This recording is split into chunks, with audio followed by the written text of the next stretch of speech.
Morning dear students. കഴിഞ്ഞ ക്ലാസ്സിൽ നമ്മുടെ ഗുപ്ത കാലഘട്ടത്തിലെ ഭൂമിദാനത്തെക്കുറിച്ച് ഒന്ന് പറഞ്ഞു വെച്ചു അല്ലേ. ഈ ക്ലാസ്സിൽ ഭൂമിദാനത്തെക്കുറിച്ചും കൃഷിയുടെ വ്യാപനത്തെക്കുറിച്ചും അതിനുപയോഗിച്ച ജലസംഭരണ മാർഗങ്ങളെക്കുറിച്ചും നമുക്ക് നോക്കിയാലോ. ഭൂമിദാനം വ്യാപകമായതോടെ സമൂഹത്തിൽ വലിയ സമ്പത്തും സ്വാധീനശേഷിയുള്ള ഭൂ ഉടമകളുടെ ശക്തമായ ഒരു വിഭാഗത്തിൽ രൂപം കൊണ്ടു. ഭൂമിയിൽ പണിയെടുക്കുന്ന അടിയാളർ അവകാശങ്ങളില്ലാത്തവരും ഭൂ ഉടമകളുടെ ആശ്രിതരുമായി തീർന്നു. ഈ വ്യവസ്ഥിതിയിൽ കർഷകരും കർഷക തൊഴിലാളികളും അടിമകളും ഭൂമിയിൽ ബന്ധിക്കപ്പെട്ട സ്ഥിതിയിലായി. അങ്ങനെ അടിമകളും ഭൂമിയിൽ ബന്ധിക്കപ്പെട്ട സ്ഥിതിയിലായിരിക്കുന്ന ആ സാഹചര്യത്തിൽ അവർ ഒരേ മണ്ണിൽ തന്നെ ജനിക്കുകയും ജീവിക്കുകയും മരിക്കുകയും ചെയ്തു. അവരുടെ ഉടമകൾക്ക് വേണ്ടിയാണ് അവർ അധ്വാനിച്ച അത്രേ. സമൂഹത്തിൻ്റെ താഴെത്തട്ടിലുള്ള ഇവർ മേൽത്തട്ടുകളിലേക്ക് നികുതിക്ക് പുറമെ സൗജന്യ സേവനങ്ങളും നൽകേണ്ടിയിരുന്നു. ഈ വ്യവസ്ഥിതിയെ സാമന്ത വ്യവസ്ഥ എന്നും ഇന്ത്യൻ ഫ്യൂഡലിസം എന്നും വിശേഷിപ്പിക്കുന്നു. ഇനി നമുക്ക് ഈ കാലഘട്ടത്തിലുണ്ടായ കൃഷിയുടെ വ്യാപനത്തെക്കുറിച്ച് നോക്കിയാലോ. അതിൽ ആദ്യത്തെ പോയിന്റ് പറയുന്നത്, കൃഷിക്ക് ഉപയോഗപ്പെടാതെ കിടന്ന പ്രദേശങ്ങൾ പോലും കൃഷിക്ക് അവരെന്ത് ചെയ്തു, ഉപയോഗമാക്കി.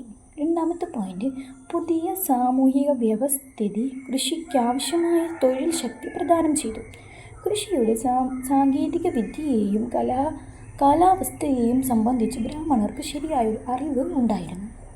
വിവിധ തരത്തിലുള്ള ജലസേചന മാർഗങ്ങൾ അവർ കണ്ടെത്തി.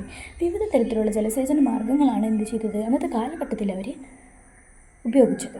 ഇനി നമുക്ക് ആ ജലസേചന മാർഗങ്ങൾ ഏതൊക്കെയാണെന്ന് നോക്കിയാലോ. ആദ്യത്തെ ജലസേചന മാർഗമാണ് കനാലുകൾ.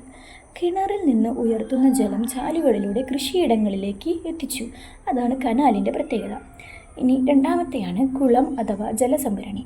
മഴവെള്ളം ശേഖരിച്ച് കൃഷിക്ക് ഉപയോഗിച്ചു. ദക്ഷിണേന്ത്യയിൽ ജലസംഭരണികൾ നിർമ്മിച്ചു, ഉത്തരേന്ത്യയിൽ കുളങ്ങളും നിർമ്മിച്ചു. ഇനി മൂന്നാമത്തെ പ്രത്യേക ഇതാണ് ഗഡിയന്ത്രം. ഗഡിയന്ത്രം അഥവാ അരകട്ട എന്നും അതിനെ വിശേഷിപ്പിക്കാറുണ്ട്. ഒരു ചക്രത്തിൽ ഘടിപ്പിച്ച കുടങ്ങൾ ചക്രം കറക്കുമ്പോൾ വെള്ളം ഉയർത്തി പാടത്തേക്ക് ഒഴുകുന്നു. അതാണ് എന്ത്, ഗഡിയന്ത്രം എന്ന് പറയുന്നത്. ഇനി മഴവെള്ളം. ഏറ്റവും പ്രധാനപ്പെട്ട ജലസ്രോതസ്സാണ് എന്ത്, മഴവെള്ളം. മഴവെള്ളം ഇല്ലെങ്കിൽ നമുക്ക് കൃഷി ചെയ്യാൻ പറ്റില്ല അല്ലേ. അതുപോലെ അണക്കെട്ടെന്ന് വെച്ചാൽ ഗുജറാത്തിലെ സുദർശന തടാകം. അത് നമ്മുടെ സ്കന്ദഗുപ്തൻ പുതുക്കി പണിതു. എവിടെ, ഗുജറാത്തിലെ സുദർശന ലേക്ക് ആരാണ്, സ്കന്ദഗുപ്തൻ പുതുക്കി പണിത്. ഇതൊക്കെയാണ് നമ്മുടെ ജലസേചന മാർഗങ്ങളായിട്ട് അന്നത്തെ കാലഘട്ടത്തിൽ ഉയർന്നു വന്നത്.